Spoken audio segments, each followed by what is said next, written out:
Hi friends, எல்லாருக்கும் வணக்கம். இன்றைக்கி நம்ம சேனல் என்ன பார்க்க போகிறோன்னா, நான் வந்து குளத்தூரில் மீன் வாங்கலான்னு போயிருந்தேன். அதை ஒரு சில வீடியோஸ் எடுத்திருக்கேன். அதை பற்றி தான் பார்க்க போகிறோம். சின்ன வயசுலேயே மீன் கோழி வளர்க்கணுன்னு ஆசை இருந்துச்சு. ஆனால் ஒரு சில காரணங்களால் வளர்க்க முடியல.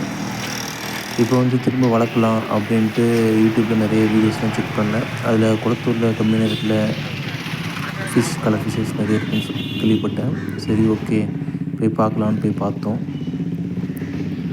பார்த்ததுல ஓகே தான், நல்லா இருந்துச்சு. நிறைய மீன்கள்லாம் நல்லா இருந்துச்சு. அதில் ஒரு சில மீன்கள் வாங்கினோம். கப்பீஸு, மாலிஸ்லாம் வாங்கினேன். அதெல்லாம் வந்து நெக்ஸ்ட் வீடியோவில் நான் போடுறேன். இது அங்கே போய் பார்த்ததில் எடுத்த வீடியோஸ். இந்த வீடியோ உங்களுக்கு பிடிக்கும் நம்புகிறேன். பாருங்கள் வீடியோவை.